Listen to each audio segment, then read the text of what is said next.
Big hug and lots of love to everyone. For real. It's not a Christmas joke. It's not just a philosophical hug, it's a real one. So the title of this hour, I guess, it's how to stay simple or something like that. How to find simplicity in times of complexity. In times of complexity. Okay. Most of the conventional thinking and spirituality teaches and believes that simplicity, which in my reality equals peace, and then peace, of course, equals a very good life, a very good base of life, a successful life, an enjoyable life. So those are what I really mean by simplicity. And the conventional belief is that a good life, a valuable, simple, loving life comes on the end of a long road. So whatever is right now is not okay. We need a lot of improvement, whether it's physical or spiritual or emotional. And on the end of some kind of a hypothetical line, it's possible for us to have simplicity, a good life, unconditional love, etc., etc. So it's absolutely not true. There is a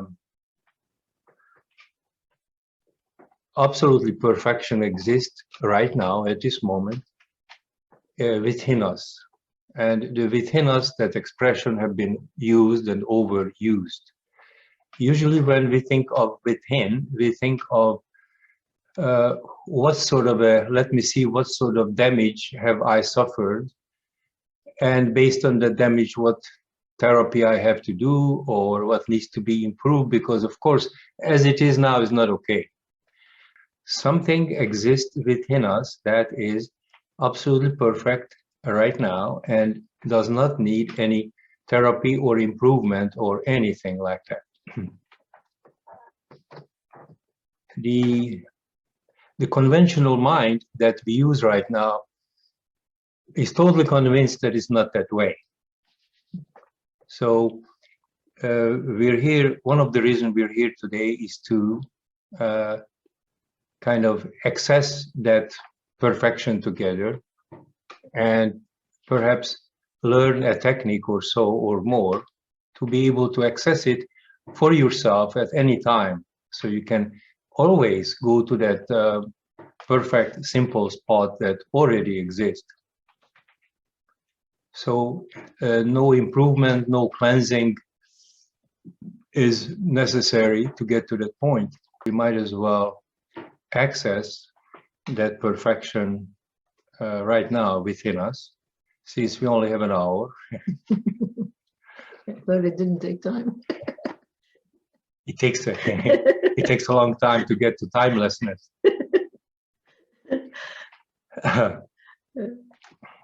So if we wanted to get in touch with a higher level of consciousness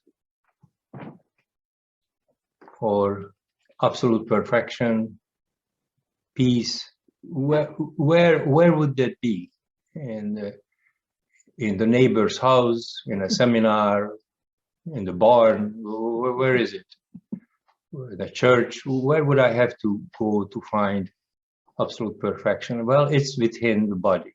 And how do we get in touch of that component of the body that runs the body? So we really, when we're saying we're looking inside, what we mean is we're looking inside for the purpose of getting in touch with the power that runs the body so perfectly. So the looking inside itself is not the program, it's the looking inside, feeling inside for the purpose of getting in touch with that perfection that runs the body without any improvement. This perfection just happened to be our inheritance as human beings. We don't need to deserve it. We inherited it. It doesn't matter what our personality is like. I could be a really big son of a bitch, but if I inherited some money in Switzerland, I could still go and get it. And this inheritance does not depend on any behavior or anything like that. So anyway, just to experiment with it a little bit, we're gonna feel a particular body part, let's say our hands. So please make a fist and feel your hand. And then feel your hand. And then let go of the fist. And notice that you can still feel the hand. So there is a sensation in the hand that is what we're feeling consistently. And we don't have to look at the hand. We can put our hand down and still know that we're really feeling the hand. And that's by feeling the hand, we can honestly say we're looking inside. Even though we could look at it, it's still inside, because the hand is a body part. And so we're feeling, looking inside. We're sustaining that focus just for fun. And now the other step is, let's put a smile on our face and send a smile to the hand. So I'm sending a smile to my hand. That's all I need to do.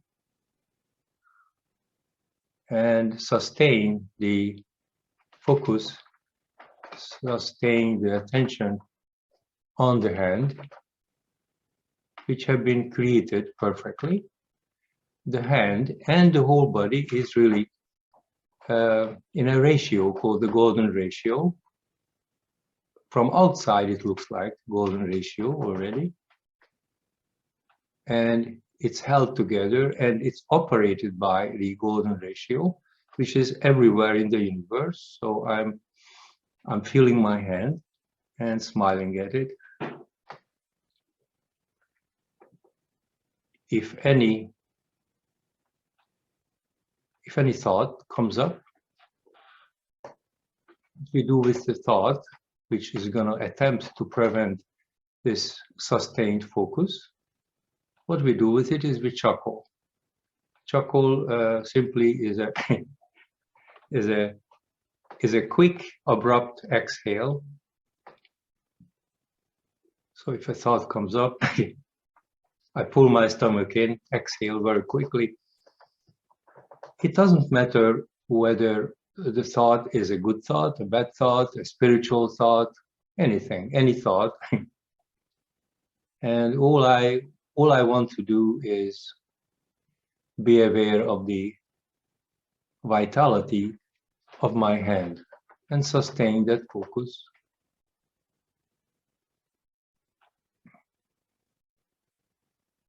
And as I'm sustaining that focus, I might notice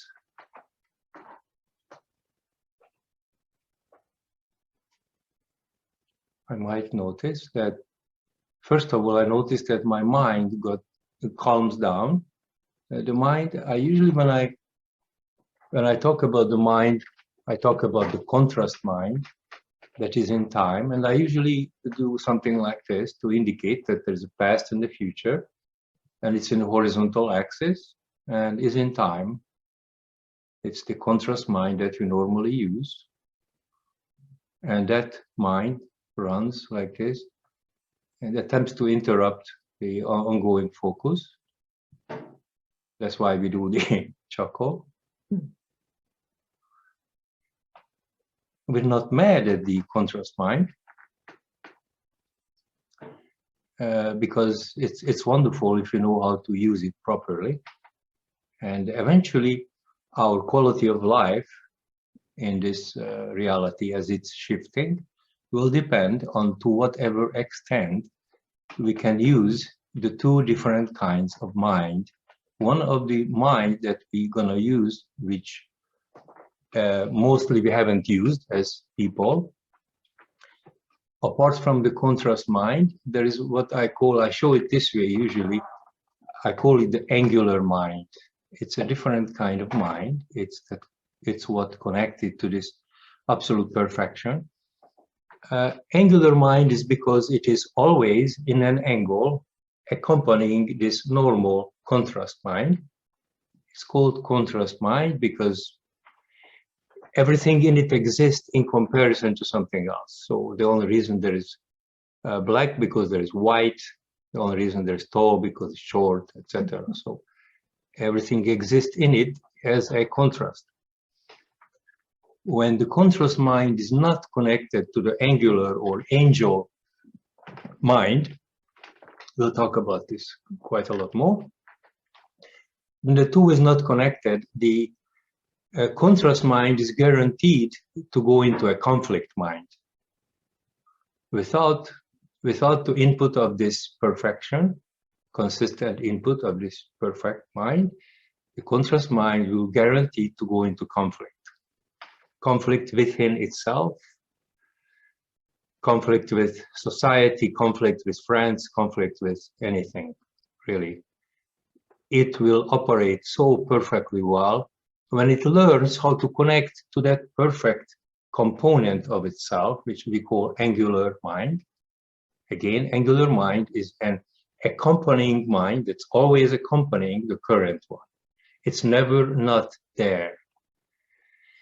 It's not something that we accomplish on the end of the line with some kind of a skillful activity. Like the belief is that the more we meditate, the more we chant, the more we go to therapy to eliminate our programmed reality, the better it gets, and therefore somewhere on the end of the line, we could get close to, if we ever reach this transformational mind, angular mind, and that is not true.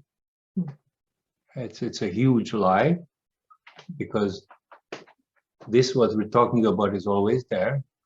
We can't get there in time. The way we get there is by shock. So this is a shock. So either I will let the universe shock me, or I will do the shock myself. This is a shock. And quickly I access, I focus, I feel. We do a lot of feeling, not visualizations. So I feel a body part, in this case, the hand. And I can send a smile to my hand. Stay there. Any thought that comes, we give it a mini shock. So we, in a sense, we are interrupting the interruptor. The mind will underestimate this big time. It will tell you, oh, I heard it before. Oh, it's the same as this. Oh, it's the same as that. And that's what the contrast mind is supposed to do. It consistently compares one thing to another. It consistently searches, researches. This angular mind, this superior perfection that's within all of us, really cannot be found by research, cannot be found by information. We cannot find it by having wonderful spiritual narratives. It's not a narrative satisfaction, meaning, oh my God, okay, I have to be loving. No, I have to be the love. Okay, now I know I have to be the love. Congratulations. So an improved spiritual narrative is not going to do it. It's very physical. It's actually physiological. We call it physio-attentional because our attention needs to be on something far, far, far superior than the human mind, which is the body. The body is so smart, it can interrelate billions of pieces of different types of information. Yet, the conventional belief, of course, is that I'm not the body, I'm not the body. Body-mind consciousness is poo-pooed like our body-mind consciousness.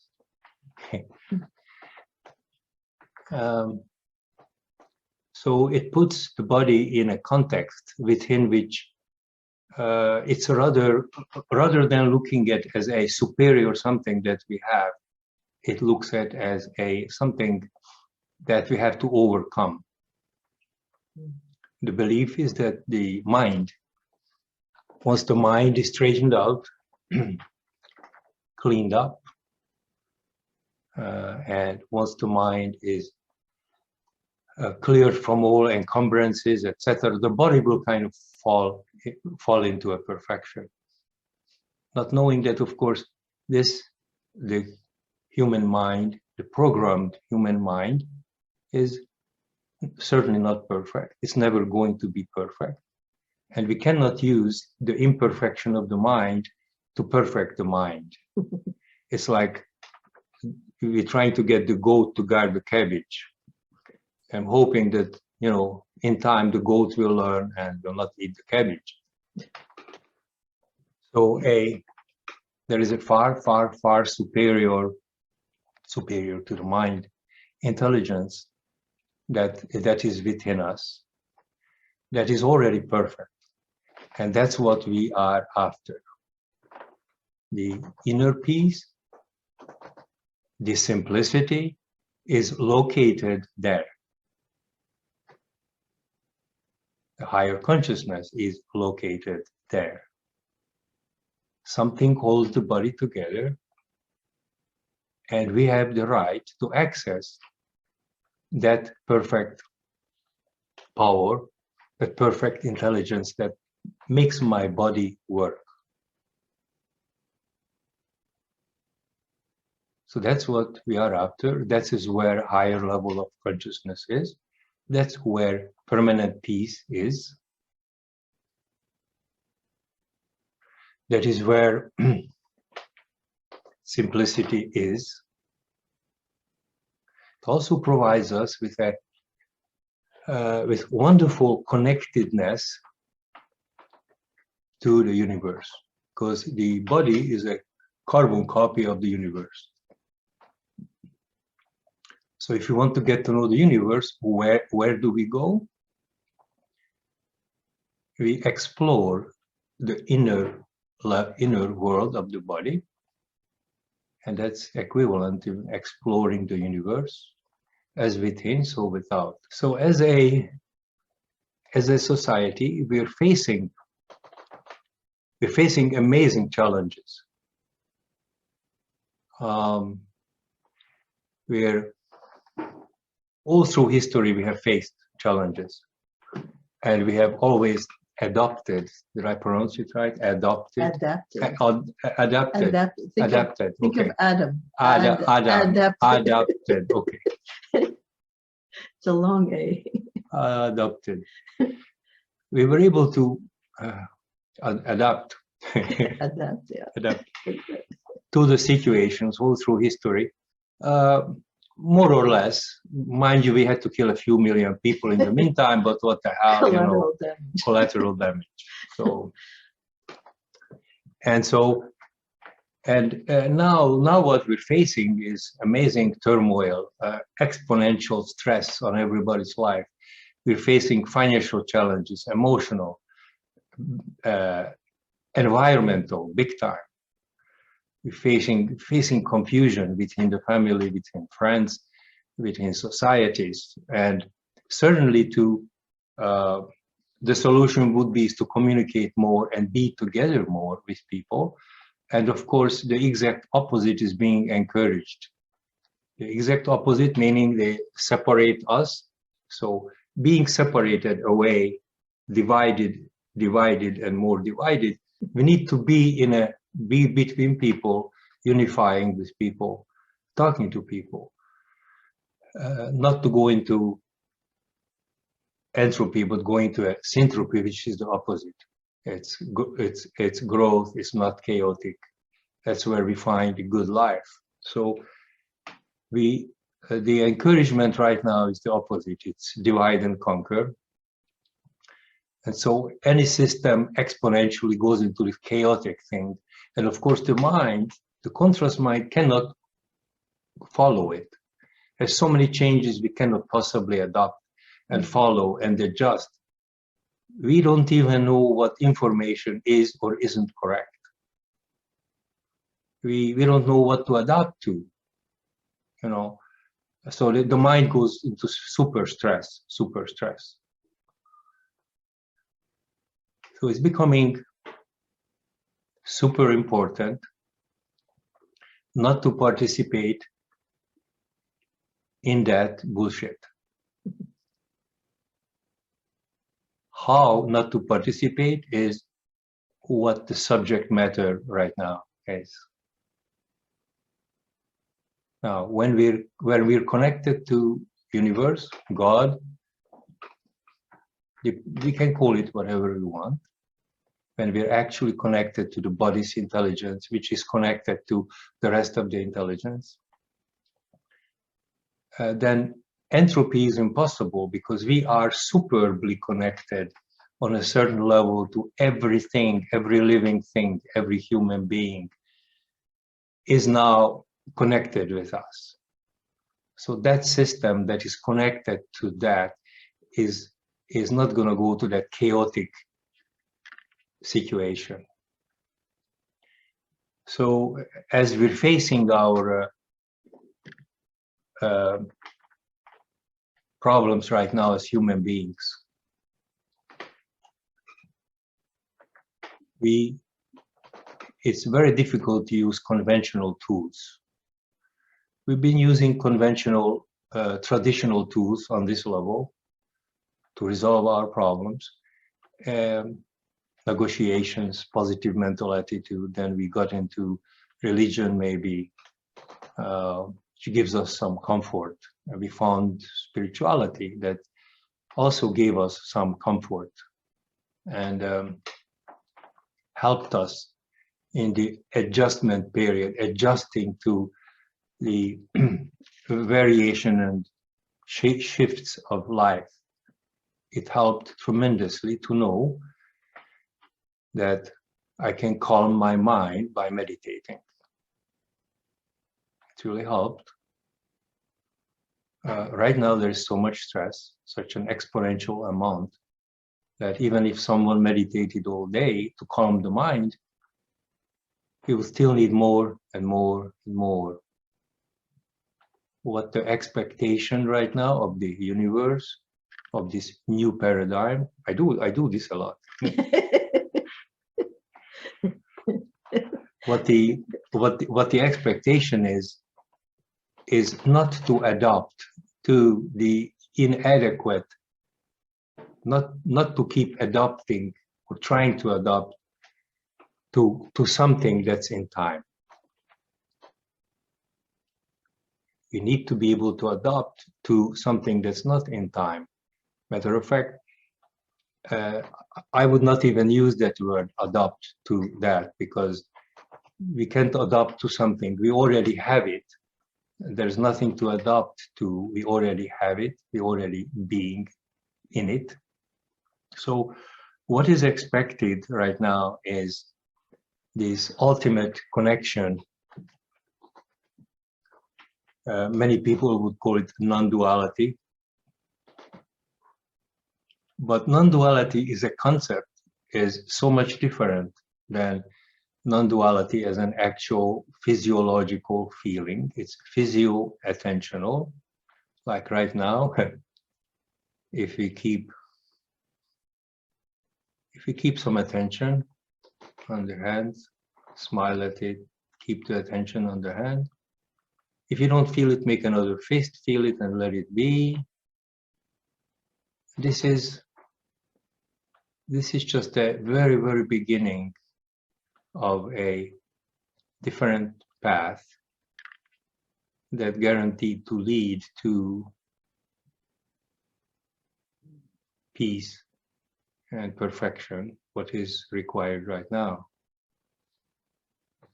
Could it be that the beginning is this simple? Yes.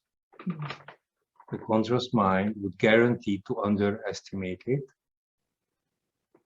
The conscious mind, which loves to search, loves to compare, would scream at us, so we go chuckle. We sustain the attention on a body part. It's a wonderful way to experience peace. That peace is different than the peace that we can experience when we're calming the mind. Yes, doing this, the mind will be calm as a byproduct. But that's not what we're after. We're after permanent peace. If you are willing to do this simple thing and willing to feel, even though the mind might be trying to distract you, if you're willing to do this, you are ready for permanent awakening. Permanent awakening is not difficult.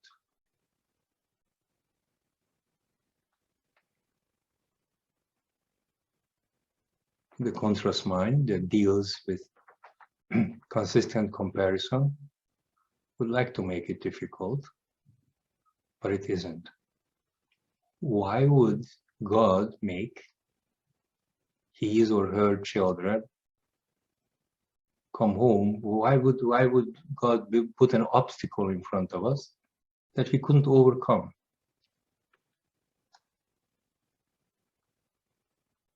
So just a simple feeling of that. And then we feel the mind calming down as the first byproduct. And then we can pay attention to the breath for a little while. And there is a peace that radiates from this body part and all body parts. And the breath will take that peace all over the body.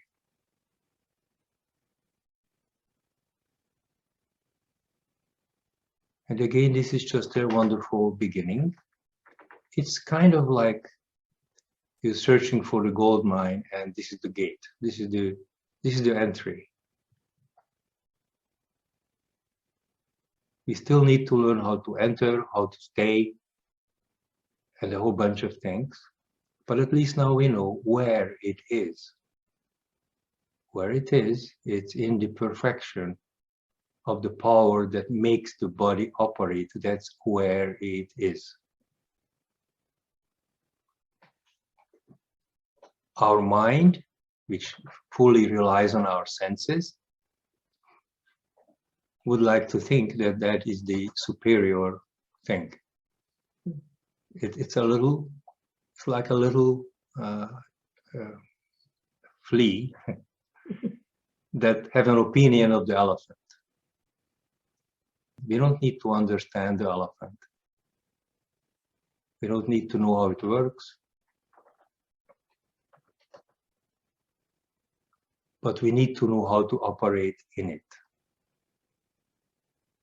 Activating this perfection within us is not a dimension.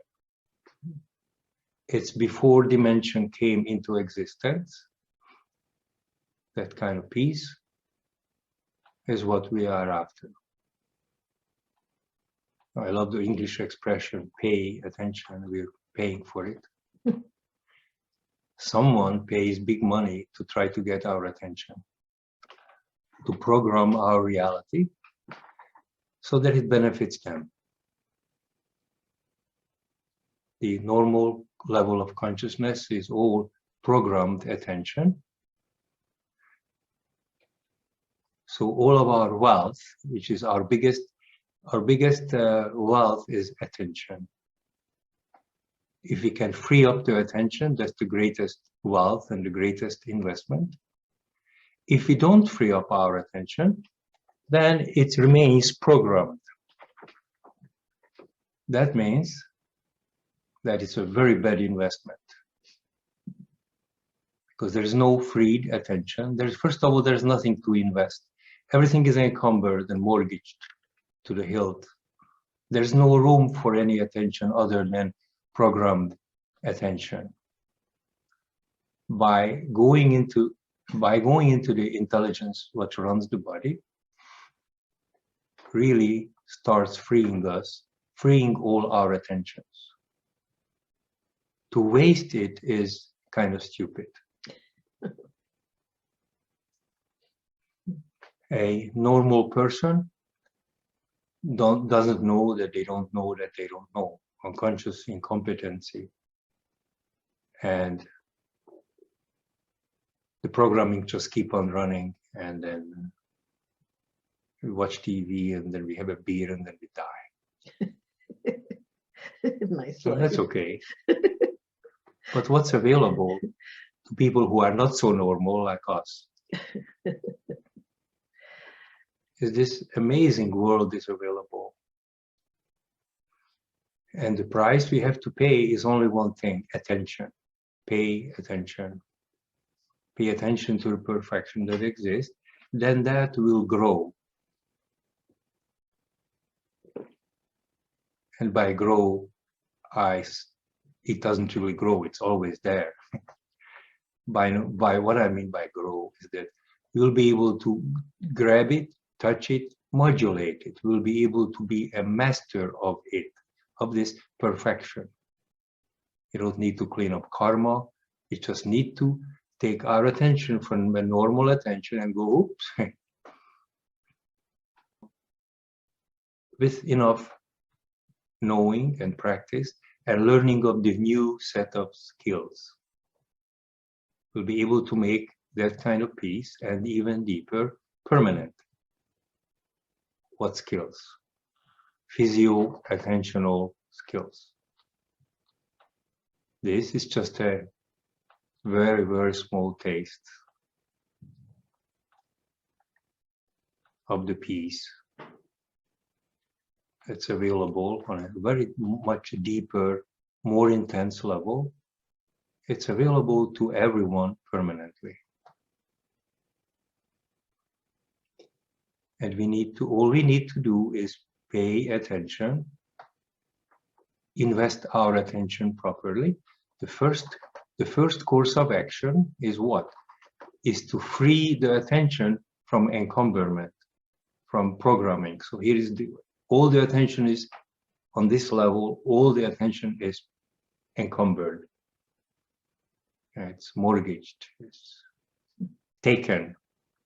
The first thing to do is to free some up so we can start working, right? So we free it up like with some sort of a shock. And then we twist it, turn it into this feeling a body part, smiling at it maybe. And it doesn't really take very long to feel this, feel the peace. Partially what we feel is the mind slowing down or stopping. That is only a byproduct. To continue feeling and sensing the perfection in a body part or body parts, plural, is the path to full permanent awakening. The new paradigm demands awakening, to adjust to the circumstances smartly, to be smart on this level and make adjustment is no longer enough.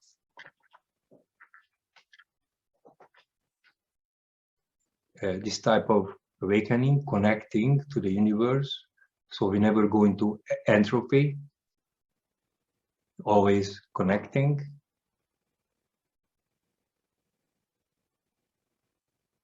This is now, it's not just we can refer to it as a major benefit, but it's slowly and quickly becoming a survival need. We cannot undo the Gordian knot that we as people created on this level, it went into the contrast reality, went into conflict reality big time. So as smart people we try to untangle the Gordian knot. But as Alexander the Great, the solution was to take a sharp sword. In this case, our sharp sword is our freed up attention, and chop it in half.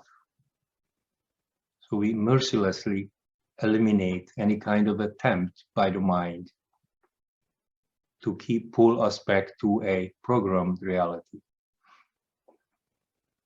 Once we have freed up attention, then we can start playing. Enjoyment of life supposed to be the base of our reality, in being in joy. As it is right now, it's not the reality that we are in, is not in joy, it's really in anxiety. It's time to take our power back. Our intentions are the rule. Our intention is the law. Intention, inner tension, which we create, not the programming. Having freed up attention and putting the intention on the top of the freed attention creates our empowered reality. A good life. Our inheritance is a good life, a happy life, prosperous, healthy. We can say also that it doesn't take time to reach this goal. It's instant. We reach our goal instantly. What takes time is to incorporate it into our life. This is instant, angular reality. This is in time. It takes time for this to incorporate it into this reality. So integrating takes some time, but not as much as we think. It certainly doesn't take 20 years meditation or chanting, or take a look at my damages, my emotional damages that I have suffered as a kid, and I have suffered a lot. I would be still cleaning up. It was so much. You and me both. It's not needed. The mind rebels against it big time. It wants to take time to tinker, to research, and to eliminate karma. At the very beginning, it's not experienced wildly. It's not really experienced with intensity, because at the same time then we are activating this, we need to develop the appropriate senses that can sense things in angular reality. The senses in angular reality are different than the senses in contrast reality. So those senses, they are being developed. So the feeling is not always so intense. When we feel something in comparison to something else, we feel intensity. This exists not as a comparison, because this is existence itself. Like I said, we're developing the appropriate senses. I would even call them non-senses. If this is the sense world, relying on my senses, this is non-sense. So non-sense has to be rehabilitated as a concept. Nonsense is not so much nonsense after all. It gives you a little taste as to what's available. So as Gabor said, this is a taste of what is to come and what is available to you. And if you like the taste and you feel within your heart that this is something that you want to pursue and this is your direction, then I highly encourage that you enroll into our course, called Yes You Can, which starts on January 16th. It's a 2-month course in which you will receive a total of 15 videos of Gabor. You will also receive 5 sessions, group sessions online with Gabor. Before each session, you will receive 2 videos. One will be a lecture video, one will be a practice video, and then the following week you'll meet with Gabor and he'll answer any questions that you have, and he'll go into more clarity and more in depth with the material of the video that you just saw. So it's called Yes You Can. It starts on January 16th. It is geared for results. The results are your results, and because you are the product, and it's priced quite low so that everyone can afford it. If you have any financial problems and you still feel that you really want to come, just write to us and we'll see what we can do. All the details and the links for the course will be in the description below. Thank you for watching, and we both wish you a very Merry Christmas and a very Happy New Year.